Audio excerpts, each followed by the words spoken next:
Shavua Tov, a gute Woche, and welcome to our program. Monday is Chof Beis Shevat, the Yortzeit of the Rebbetzin. And Shabbos is not only Komei Shabso, as the Gemara says, it is before the Shabbos, it is within the 3 days of the Shabbos of Chof Beis Shevat, the Yortzeit of the Rebbetzin.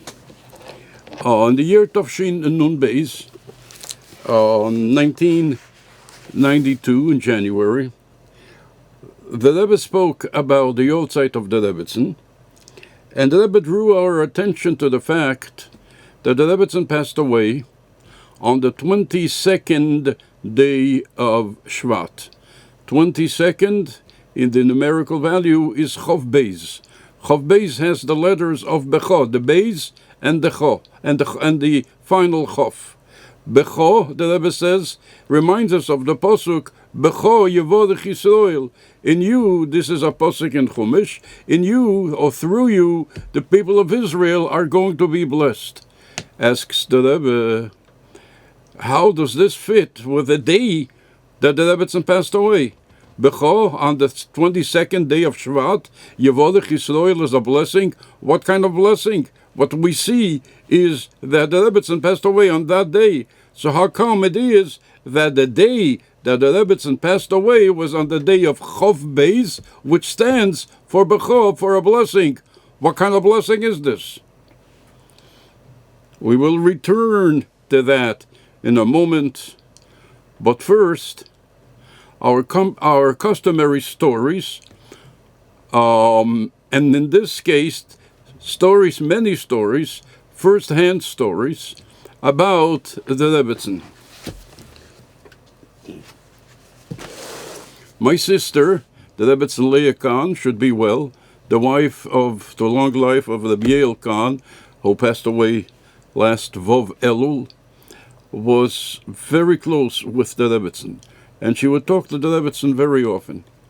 Once she was talking to the Rebbetzin, it was late afternoon, early evening, or it was already night, and our father, who was elderly at that time, lived in the same house with our sister Leah on Montgomery Street, and it was already time for him to come home.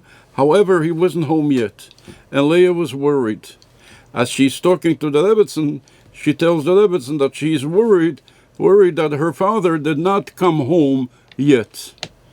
The Rebbetzin didn't answer, and the Rebbetzin kind of tried to end the conversation. Conversation ended. About a half an hour, 3/4 of an hour later, the Rebbetzin calls Leah, and she says to Leah, Mein Mann hat ihm gesehen zu Ma'ariv. My husband saw him at Ma'ariv, at the evening service of Ma'ariv in Shul. What happened here? Leah talked to the Rebbetzin, and she complained that our father isn't home yet. The Rebbetzin didn't ask any questions, because asking questions in such a case would prolong the agony. When does he generally come home? How late is he? And what does she think is the matter? If all of these questions would have prolonged the agony, which the Rebbetzin did not want to do. So in her smarts, the Rebbetzin tried to get off the phone. Immediately the Rebbetzin called the Rebbe, and she told the Rebbe, Leah is worried. And the Rebbe answered her, I saw him in Shul to Ma'ariv. And the Rebbetzin called Leah back to tell her, my husband said that ich habe ihn gesehen in Shul zu Ma'ariv. Several times we had the special privilege of coming to the Rebbetzins house. Every time we came, without exception, every time we came, the table was set royally. I was told by the people in the household that a royal table meant if the Rebbetzin tells the people in the household to put out the royal tea set of a little spoon, a fork, and a knife. This was a gold tea set, not a regular set, but a tea set. And when the Rebbetzin would tell the people to put out this set, this gold tea set, that was a sign for the special table, for a royal table. And every time we came, that tea set was on the table, and it had an inscription on it, on each spoon, on each fork, on each knife, SS. Once I asked the Rebbetzin, what does SS stand for? The Rebbetzin said, Mein Schwester Schendel Schneerson, my sister Schendel Schneerson, and she choked up.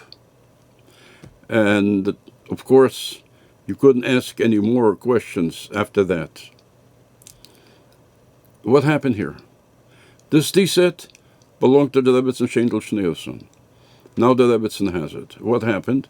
So what we figured out is, in way of an explanation, that the Rebbetzin and her sister, the Rebbetzin Shene Hodenstein, lived in Paris in the same apartment building. And the year was 1938. They lived there for a few years. 38, the beginning of 39, and Poland was already burning. The Nazis were invading Poland, and everybody was trying to escape Poland. However, Rebbetzin Shene's husband, the Menachem Mendel Hakein Hodenstein, he was a great miyuchas on his own right, because his mother, the Rebbetzin Chayamushke Hodenstein, was a daughter of the Rebbe Marash. His father, Moshe Hodenstein, the son-in-law of the Rebbe Marash, passed away, and his mother was left alone. So he left Paris. He went back to Poland in order to be with his mother. Before they left, they gave the Rebbetzin this set. Unfortunately, they did not survive, and they were taken to the concentration camps. And the Rebbe, on the second day of Rosh Hashanah, every year, would say Kaddish for the Rebbetzin Schendel. But before she left Paris, she gave the Rebbetzin this set. This is why this set was so precious to the Rebbetzin, and this is why she choked up when she said, Mein Schwester Schendel Schneerson. The Rebbetzin would make sure to talk to every child. And she knew very well that every child knows where they are and whom they are talking to. So she would lower her voice. She would talk in a very soft voice. She would smile a lot. She would look the child in the eyes, and the moment the child started answering even one word, the Rebbetzin nodded her head to make the child feel at ease. But she made sure to talk to each and every child separately, so that every child would have their moment of talking to the Rebbetzin. The Rebbetzin knew all the details about my work. It's as if I would send her a detailed report of my work. She knew all the details from the questions, and she was very, very happy to talk about the details of the work. When we put up the menorah, the world's largest menorah on Fifth Avenue, that night, the first night of Hanukkah, it was Tovshin Lamed Ches, 1977, the Rebbetzin at 12 o'clock at night went to see the menorah. And later she told the people in the household, It's der Zeich, now I see, as mein Manns Arbeit is angekommen in Welt. Now I see, when I saw this menorah on Fifth Avenue, now I see that my husband's work reached this world.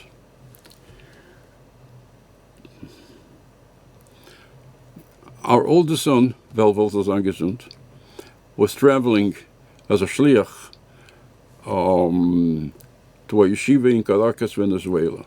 He asked me before that he wants to see the Rebbetzin. I called the Rebbetzin, and she gave me 2 dates. This was Tovshin Mem Zayin. She gave me 2 dates. I called her on a Thursday, She says, either come on Sunday or Monday. And I was thinking, if the Rebbetzin gives us 2 dates, Sunday or Monday, why take the second date? It would be only respectful to take the first date that the Rebbetzin is offering. So I said Sunday. The Rebbetzin said, okay. We came on Sunday. When we came back from the Rebbetzin, we heard that our aunt, the Rebbetzin Soda Schneerson, was not well, and she's critical, and she's in the hospital, so we rushed to the hospital. She was the wife of our uncle, the Schneer Zalman Schneerson. That night, the Rebbetzin Soda Schneerson passed away. If we would have taken the Monday, that was the night after she passed away, that visit would not have taken place. This was the only time that the Rebbetzin gave me a choice, and we realized later why she gave us the choice, and we took Sunday night so that we were able to see the Rebbetzin. Before I would go to Eretz Yisrael, I would go periodically. I would call the Rebbetzin. She would give me a bracha, and once she says to me, Harav Lando wird ihr sein? And are you going to be by Rabbi Lando? And of course I said, of course I'm going to be by Rabbi Lando. How can you be in Eretz Yisrael without being by Rabbi Lando? He said, yes. And the Rebbetzin said, as ihr wird sein, sollt ihr übergeben a Geruß von uns. When you are going to be, you should give him regards from us. I did that when I came to Eretz Yisrael. I called him, and I must tell you, he was so happy. He said, of course, when do you want to come? Whenever you want to come. Give me a time. I came. And he didn't know what to do with me. So he had to tell me some things that he didn't know whether I knew. So he says, but the Rebbe nicht Maseden bin ich gewesen. But the Rebbe nicht Maseden, the father of the previous Rebbe, I was. And the fact that there is a story and there's a book written about the passing of the Rebbe nicht Maseden, and when it's not by him. So he answered because he was not well. He had typhus, as he did. So therefore someone else was the one who was there at that time. But the one who was the love in the house of the Rebbe nicht Maseden was the Bianca Lando. And then he says, do you know why my hechsher, my certification, is the best in Israel? I don't answer, I don't know. And he says, weil ich nehm kein Geld nicht, because I do not charge any money. Then I took a camera with me, and I said to him, I want to take a picture of him, so that I can bring a picture of him to the Rebbetzin. He says, yeah, Avada, and he started straightening out his hat and his beard, and when he took the picture, he was sitting like this, looking straight into the camera. And what I noticed was a tremendous self-annulment of an elder chassid, because he knew that this is a picture for the Rebbetzin. So he did everything he can that the picture should be good for the Rebbetzin. Once when I called the Rebbetzin that I'm going to Eretz Yisrael, she said to me I should visit her aunt. She had an old aunt, Tzilia Schneerson. She was the wife of Rebbetzin Schneerson. Rebbetzin Schneerson was the brother of the Rebbetzins mother, of the Rebbetzin the Chamadina. And the Rebbetzin said you should go and visit my aunt, and you should tell her we are thinking about her, and we worry about her, and she's not alone. I did that. She lived under the Chover Rashi in Tel Aviv. I must tell you, she was elderly. The Rebbetzin already passed away. She was alone. She has nobody in the world.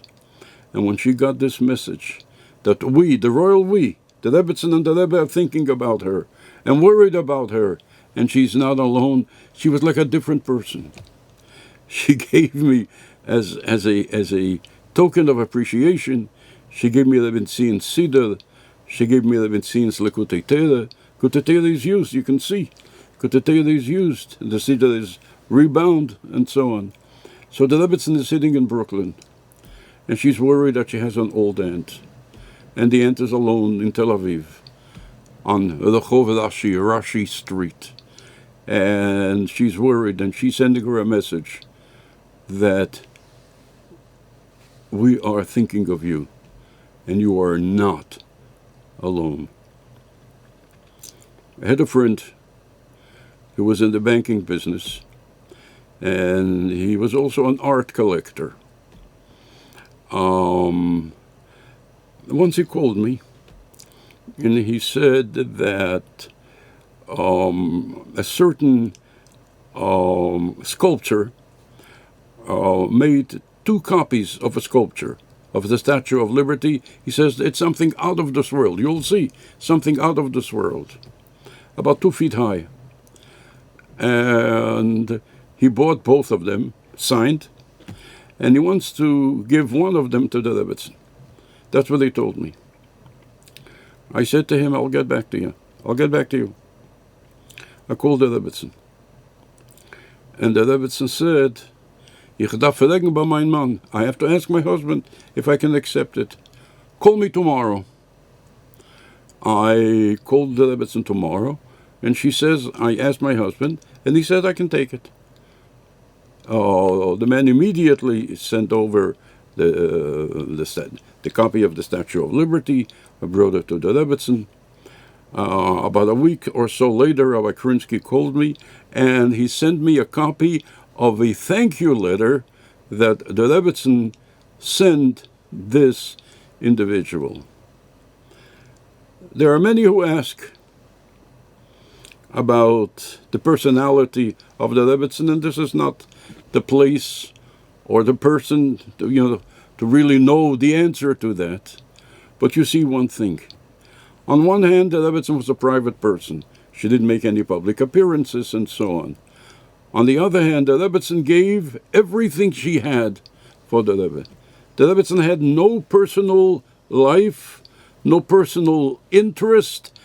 Her life and her interest was only the Rebbe. So she gave more than everyone. She gave the Rebbe everything that she had.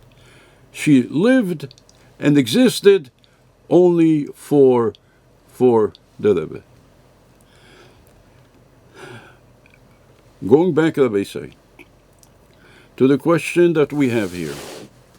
B'chol Yevorech Yisrael. The Rebbe asks a question. Where's the blessing? B'chol is a blessing. B'chol Yevorech. It's Chav Shevat. It's the outside of the Rebbetzin. Where's the blessing? And the Rebbe answers, and I must tell you, only the Rebbe can answer this. The Rebbe said that we are, mentioned on this program many times, the last generation of Golus and the first generation of Geulah. And therefore, everything that is happening in this world in order to bring about the Geulah, the redemption. And if something that's happening in this world is going to bring the redemption closer, such as the passing of the Rebbetzin, so inasmuch as it looks like it's not a blessing, nevertheless, since this is going to bring the redemption closer, then that is the blessing for each and every one. Only, I must tell you, only the Rebbe can say that. So therefore there is a bracha in Chav Shevat, because this facilitated the Geulah Ha'amitis V'Hashlema, the coming redemption. So the Rebbetzin, with her passing, facilitated the redemption, that she is going to make sure she's going to beg and so on, like our mother, Rachel Imenu, she's going to make sure that we get the Geulah Ha'amitis V'Hashlema Tekev U'Miyad Mamish. And in the same Sikha, the Rebbe says that our sages say, "Bischad noshim tzidkoniye shehoyo beisei adeir nigalu Yisrael miMitzrayim." That in the merit of righteous women, our people were redeemed from Mitzrayim. The Rebbe cites the Gemara in Seita, Daf Yud Aleph, and several sources in the Midrash. And then the Rebbe says also that the Alkut Shimeni says in Rus, Ein aderis nigolin ela b'schar noshim tzidkoniyes sheyesh bedor. that the days, the generations are going to be redeemed in the merit of the righteous women. And the Rebbe brings from the Arizal that the neshamas, the souls of the righteous women in the last generation, are an incarnation of the soul of the righteous women of Mitzrayim. Which means then that just like we were redeemed in Mitzrayim, in Egypt, through the merit of the righteous women, and now their incarnation is the women in this generation, we are going to be redeemed in their merit. And in their merit, we are going to be redeemed, and all of us will be redeemed of this exile. May it be speedily in our very, very own days. ובעגולו דידן ובשמחו ובטוב לבוב ובטבע נילה והניגלו למטה מעשרת טפוחים ובחסד וברחמים ותקף ומיד ממש